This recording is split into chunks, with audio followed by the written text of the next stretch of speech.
ગુજરાતમાં દારૂબંધીના કડક કાયદાના દાવા થાય છે, પરંતુ જો જાહેર પરિવહનની બસ ચલાવતો ડ્રાઈવર જ દારૂના નશામાં હોય તો મુસાફરોની સુરક્ષાની જવાબદારી કોણ લેશે? અમદાવાદમાં એએમટીએસ બસના ડ્રાઈવરે દારૂના ચિક્કાર નશામાં બસ બ્રિજ પર ચડાવવાની જગ્યાએ સીધી રિવરફ્રન્ટના રસ્તે ઘુસાડી દીધી અને એલિસ બ્રિજ નીચે ડિવાઈડરને ટક્કર મારી. સદનસીબે જાનહાનિ ટળી છે, પરંતુ જો બસમાં મુસાફરો હોત અથવા તો રસ્તા પર ભીડ હોત તો શું આ ઘટના માત્ર એક અકસ્માત છે કે પછી એએમટીએસ તંત્રની ગંભીર બેદરકારીનો પુરાવો? પોલીસ સ્થળ પર પહોંચી ત્યારે ડ્રાઈવર પાસેથી દારૂની ગંધ આવી રહી હતી. તપાસમાં ડ્રાઈવર દારૂના નશામાં હોવાનું પણ સામે આવ્યું. એટલું જ નહીં, પોલીસે રૂટ વિશે પૂછતા પણ ડ્રાઈવરને કોઈ ભાન નહોતું. ત્યારબાદ પોલીસે ગુનો નોંધી ડ્રાઈવરની અટકાયત કરી. આ ઘટનાએ માત્ર એક ડ્રાઈવરની નથી, પરંતુ સમગ્ર એએમટીએસ તંત્ર સામે ગંભીર સવાલ ઉભા કરે છે. સદનસીબે આ વખતે મોટી દુર્ઘટના ટળી, પરંતુ સવાલ એ છે કે આગામી વખતે પણ નસીબ સાથ આપશે? દારૂબંધીના દાવા વચ્ચે જાહેર બસનો ડ્રાઈવર દારૂના નશામાં મળી આવે તો કાયદાનો ડર ક્યાં ગયો છે? અને લોકોમાં કાયદાનો ડર કેમ નથી? અને ખાસ કરીને એએમટીએસના ડ્રાઈવરોને કેમ નથી? અને આજ મુદ્દે આપણી સાથે ચર્ચા કરવા માટે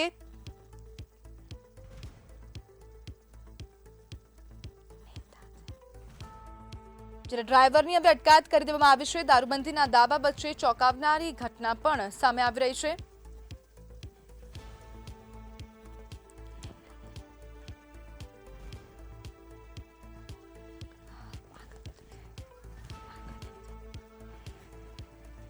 અને આજ મુદ્દે આપણી સાથે ચર્ચા કરવા માટે કોંગ્રેસના નેતા સુબોધ પરમાર જોડાઈ ગયા છે.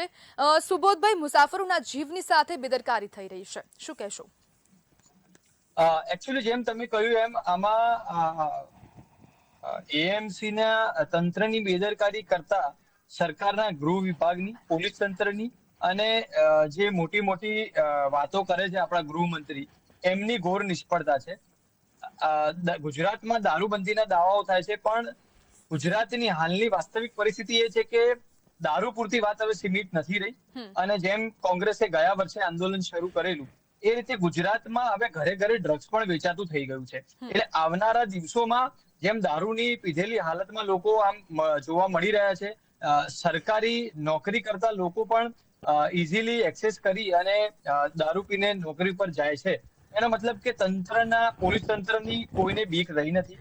કાયદાના લીરા ઉડી રહ્યા છે અને જે દારૂ છે ત્યાંથી આગળ વધીને હવે ડ્રગ્સ ઘરે ઘરે પહોંચી ગયું છે. એટલે ગુજરાતની અંદર જે યુવાધન છે ઘરે ઘરે એ ડ્રગ્સ અને દારૂનો નશો કરતું થઈ ગયું છે. દારૂબંધીની વાતો વચ્ચે દારૂ મળવું એ ભૂતકાળની અંદર બહુ મોટી વાત કહેવાતી હતી, પણ હવે એ વાત ડ્રગ્સ સુધી પણ પહોંચી ગઈ છે. એટલે આમાં એએમસી ના તંત્રની બેદરકારી કરતા સરકારના પોલીસ તંત્રની, ગૃહ વિભાગની નિષ્ફળતા જવાબદાર છે. સુબોધભાઈ, પહેલી દ્રષ્ટિએ ભૂલ કોની? ગુજરાતમાં દારૂ મળે છે એની કે પછી એએમટીએસ તંત્રની? એએમટીએસ નું તંત્ર, કોઈ માણસ નોકરી ચડવાનું હોય તો એ નોકરી જશે, તો એએમટીએસ નું તંત્ર એ કદાચ આ ઘટનામાંથી શીખ લઈ અને એવી પદ્ધતિ વિકસાવવી જોઈએ કે જે માણસ ફરજ ઉપર જવાનો હોય ત્યારે એના આ પ્રમાણેના ટેસ્ટ થાય કે નશાની હાલતમાં છે કે નહીં. તો એમસી એ આ ઘટનામાંથી ધડો લઈ અને એ સુનિશ્ચિત કરવું જોઈએ. પણ ગુજરાતના પોલીસ તંત્રએ પણ આ ઘટનામાંથી ધડો લઈને એટલું તો સુનિશ્ચિત કરવું જ જોઈએ કે જે ખુલ્લેઆમ બે રોકટોકપણે દારૂ વેચાય છે એની ઉપર કંઈક તો કડક કાર્યવાહી થાય. બુટલેગર વિશે કોઈ માહિતી આપે તો બુટલેગરોને એટલો વિશ્વાસ અત્યારે આવી ગયો છે કે એમને કંઈ થવાનું નથી, કારણ કે હપ્તા રાજ ચાલી રહ્યું છે અને આમાં સામાન્ય પોલીસ અધિકારીથી લઈ અને છેક સ્ટેટ લેવલ સુધીના પોલીસ અધિકારીઓ સુધી હપ્તા જાય એવું તમે, હું ને આપણે સૌ જાણીએ છીએ. એટલે એએમસી ના તંત્રની તો એટલી જવાબદારી બને છે કે ફરજ પર જે અધિકારી જાય એનું પ્રોપર મોનિટરિંગ થાય. પણ ગુજરાતમાં દારૂબંધી હોવા છતાં દારૂ વેચાય છે, એ જવાબદારી કોની? સુબોધભાઈ, હવે સુધારો કરવાની જરૂર છે? બિલકુલ ચોક્કસપણે સુધારો કરવાની જરૂર છે. અને જો ના થતું હોય તો દારૂબંધી હટાવી લેવી જોઈએ અને સરકારે એવું જાહેર કરવું જોઈએ કે એમનામાં હવે એ પાણી નથી રહ્યું. 56 ઇંચની છાતીની વાતો થતી હોય પણ દારૂ તો ખુલ્લેઆમ વેચાય છે, ડ્રગ્સ પણ વેચાય છે. એટલે એમણે એવું જાહેર કરી લેવું જોઈએ પ્રજા સમક્ષ આવી કે અમારાથી આ નથી થઈ રહ્યું અને તમે તમારા દીકરા, બહેન, દીકરીઓ હોય બધાને તમારી રીતે સાચવી લો. અમે ભલે ગૃહ વિભાગ બનાવીને બેઠા હોય પણ અમારાથી રાજ્યની અંદર કાયદોની વ્યવસ્થા જળવાતા નથી.